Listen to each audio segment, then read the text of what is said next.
আসসালামু আলাইকুম। আমি নোমান স্যার। আশা করছি যে যেখান থেকেই শুনছেন প্রত্যেকে সৃষ্টিকর্তার অশেষ রহমত নিয়েই ভালো আছেন।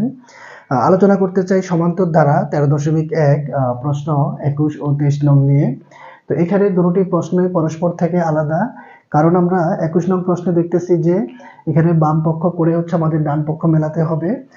অপরদিকে 23 নং প্রশ্নে এখানে মূলত আমাদের কতগুলো কিস্তিতে ওই ব্যক্তি তার ঋণ পরিশোধ করবে, অর্থাৎ ঋণ পরিশোধের সংখ্যা, কিস্তির সংখ্যা আমাদের বের করতে হবে।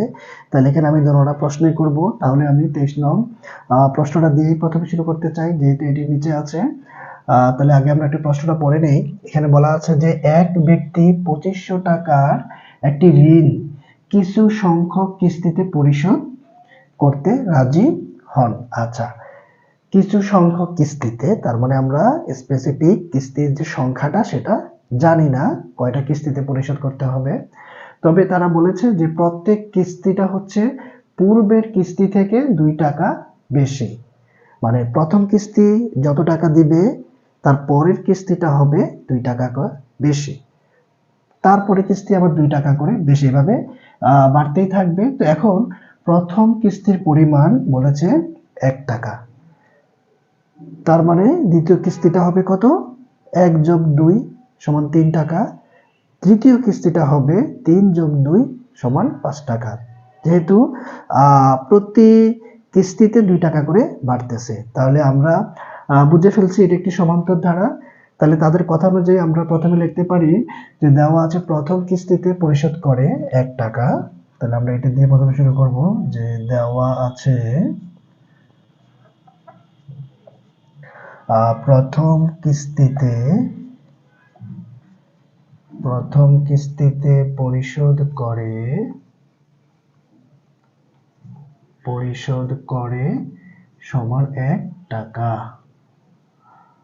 আচ্ছা, তাহলে সুতরাং দ্বিতীয় কিস্তিতে পরিশোধ করবে হচ্ছে পূর্বের যা দিয়েছে সেটা থেকে 2 টাকা বেশি, তার মানে 1 যোগ 2 সমান 3 টাকা। ও তৃতীয় কিস্তিতে তাহলে পরিশোধ করবে 3 যোগ 2 ইকুয়ালস টু 5 টাকা। তার মানে টাকা পরিশোধ করার যে কিস্তির হিসাবটা সেটা একটা সমান্তর ধারা। তাহলে আমরা বলতেই পারি যে কিস্তির টাকা পরিশোধ করা একটি সমান্তর ধারা। টাকা পরিশোধের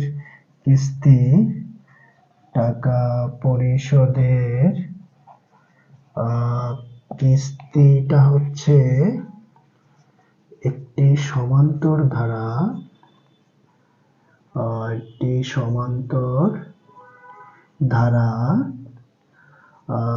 যার প্রথম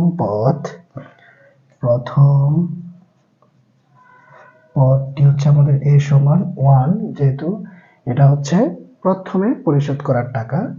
তারপরে দ্বিতীয় পদ হচ্ছে আমাদের 3, তৃতীয়টা হচ্ছে 5। তার মানে আমরা বুঝতেছি আমাদের সাধারণ অন্তর এটি হয়ে যাচ্ছে প্রতি ক্ষেত্রে 2 করে, যেহেতু পার্থক্য, তাহলে পার্থক্যটা হচ্ছে আমাদের সাধারণ অন্তর। আমরা বলতে পারি ও সাধারণ অন্তর d equals to 2। আচ্ছা, এখন কত সংখ্যক কিস্তিতে টাকাটা পরিশোধ করতে পারবে?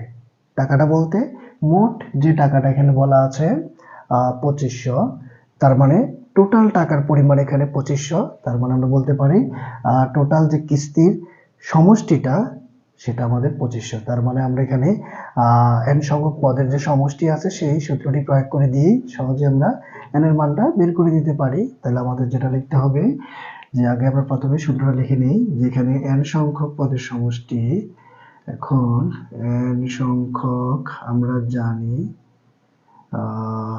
এভাবেই লিখি, আমরা জানি n সংখ্যক পদের সমষ্টি হচ্ছে আমাদের a sub n equals to n/2 into 2a plus n minus 1 into d।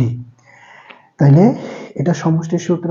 আর এখানে যে টাকাটি আছে আমাদের 2500, এটিও আমাদের টোটাল টাকার পরিমাণ। সমষ্টি আমরা বলতে পারি মোট কিস্তির পরিমাণটা হচ্ছে 2500। এই টাকাটা যেহেতু পরিশোধ করতে হবে এবং প্রশ্ন মতে দিয়ে এই সমষ্টি সমান এই সমষ্টি আমরা লিখে দিতে পারি।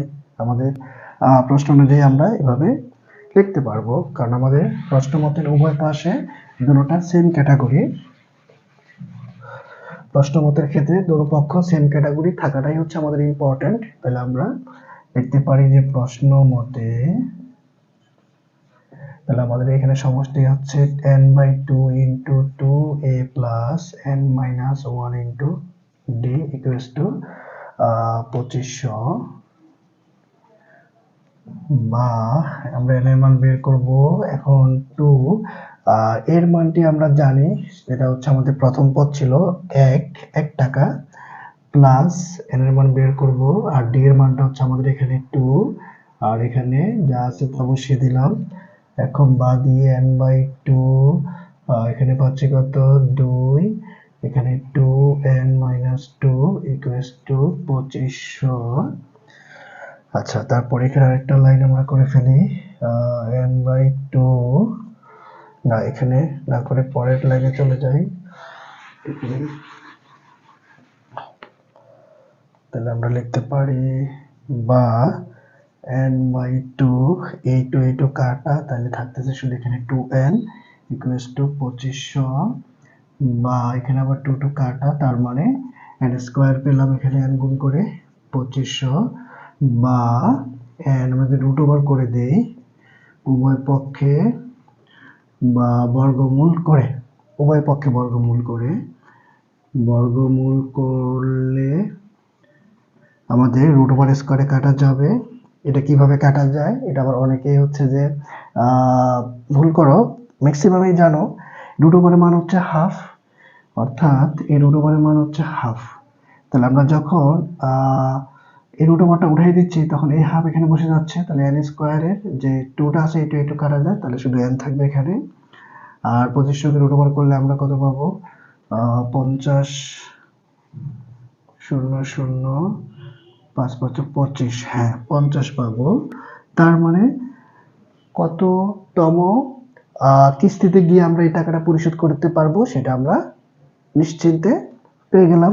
আমরা নিশ্চিত হয়ে গেলাম যে 50 তম কিস্তিতে গিয়ে আমরা এই টাকাটা আমাদের পরিশোধ হবে। তাহলে শুধুমাত্র আমাদের বুঝতে হবে যে আমরা এখানে সমষ্টির সূত্রটা প্রয়োগ করব নাকি হচ্ছে যে n তম পদের সূত্র বের করব। কোনোভাবেই n তম পদের সূত্র বের করা যাবে না, কারণ এই টাকাটা হচ্ছে মোট টাকা।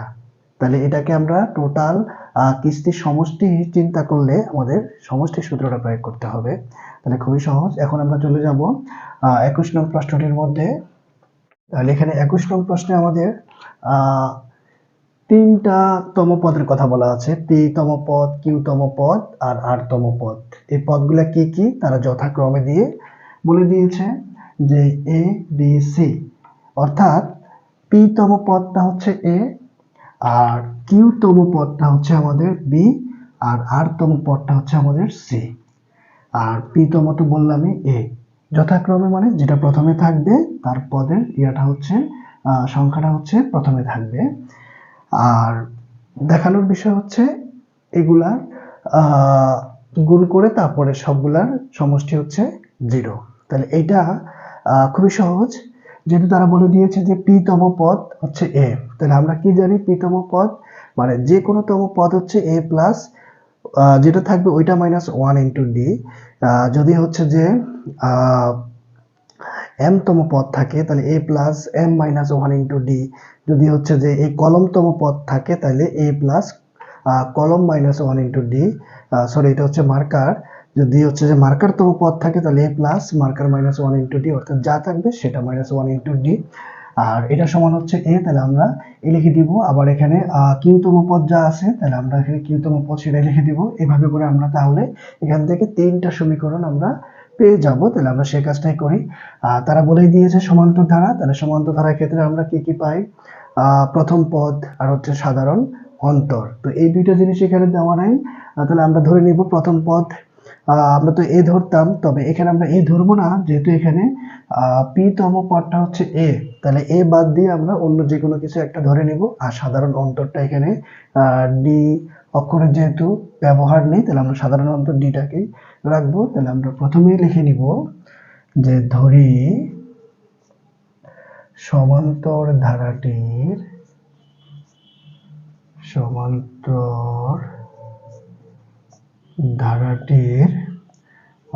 প্রথম পদ সমান, আমরা এম দেই, এম এর ব্যবহার কি এখানে আছে?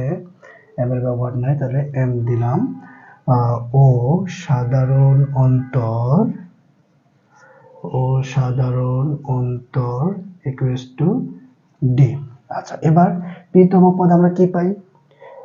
a plus P minus one into D, এটা আমরা লিখে দিব। তারপর প্রত্যেকটার আমরা তম পদ আগে বের করে নেই। তাহলে আমরা লিখবো এখানে পি তম পদ সমান a plus P minus one into D. তারপরে ও, এরপরে আছে কিউ তম পদ, সবগুলো তম পদ আগে আমরা বের করে নেই।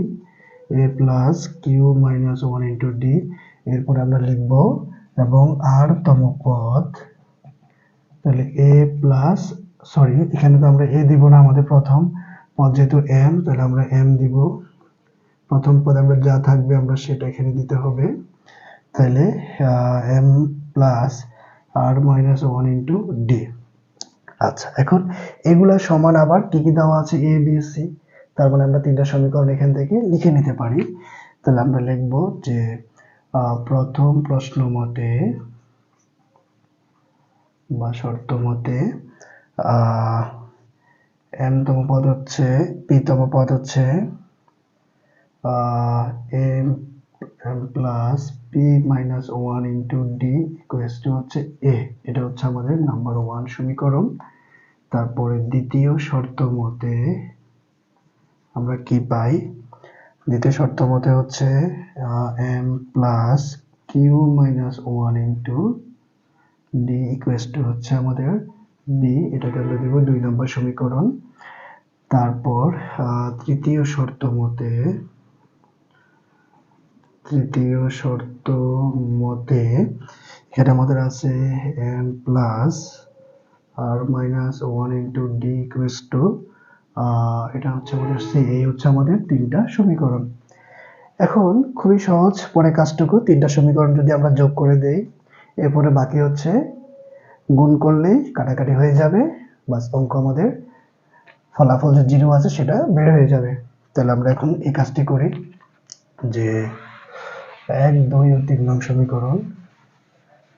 আচ্ছা, এখানে আমরা বাম পক্ষ লিখবো, বাম পক্ষের মধ্যে মান বসাই দিব। এই যে এর মান, বি এর মান, সি এর মান। এ সমান এই পুরোটুকু, আবার বি সমান এটা, আবার সি সমান হচ্ছে এটা, জাস্ট আমরা মান বসাই দিব।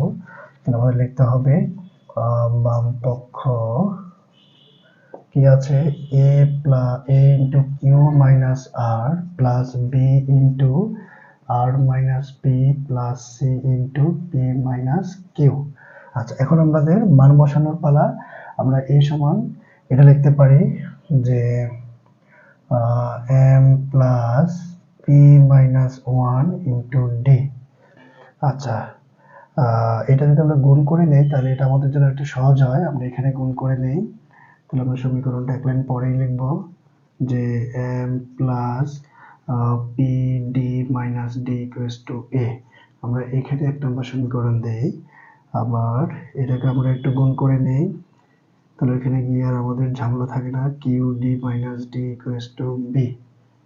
তাহলে আমরা এইখানে বানাই এটাকে 2 নম্বর সমীকরণ, আর এখানে আমরা পাবো M plus R D minus D equals to C. এটা হচ্ছে আমাদের 3 নম্বর সমীকরণ।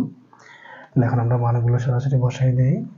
তাহলে এর মানটি আমরা পাচ্ছি M plus P D minus D, এটার সাথে আবার এই রাশিটা গুণ সম্পর্কে আছে, তাহলে অবশ্যই ব্র্যাকেট ইউজ করতে হবে। আর বি এর মানটা আমরা এখানে পাচ্ছি হচ্ছে M plus Q D minus D. আচ্ছা, এটার সাথে গুণ সম্পর্কে থাকবে হচ্ছে আর মাইনাস পি এই রাশিটা। আচ্ছা, অপরদিকে সি এর জন্য আমরা বসাতে পারি। আমরা এখন এই লাইনটাকে একটু মুছে দেই।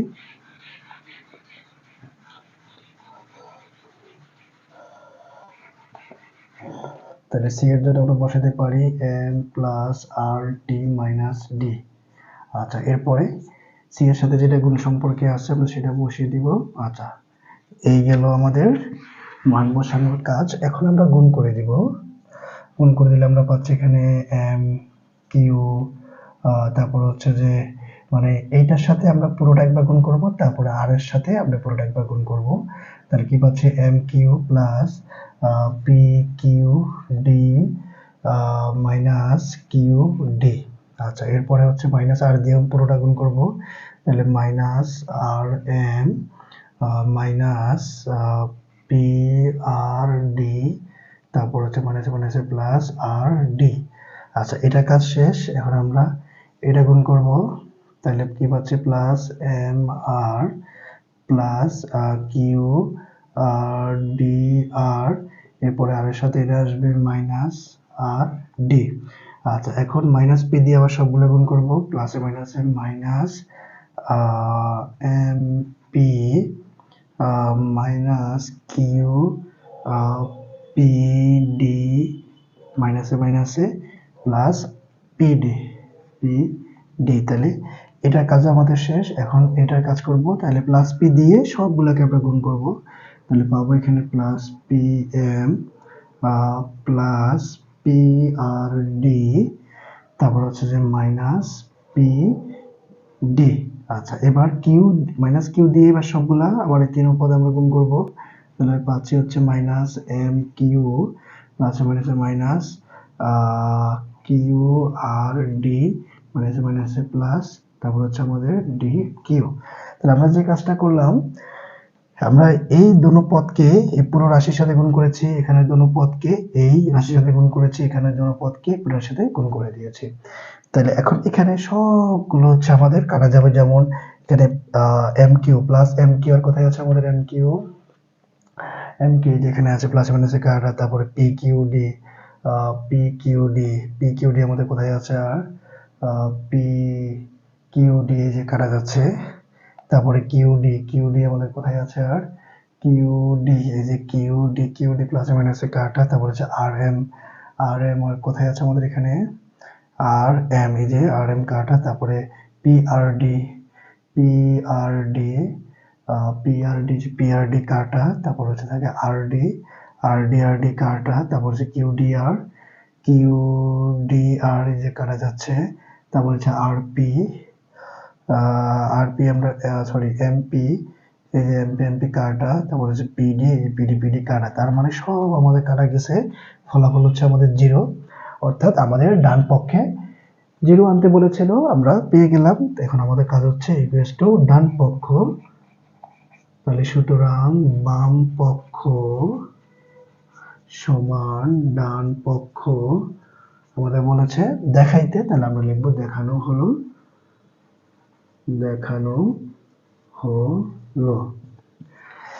তাহলে করে ফেললাম, খুবই সহজ।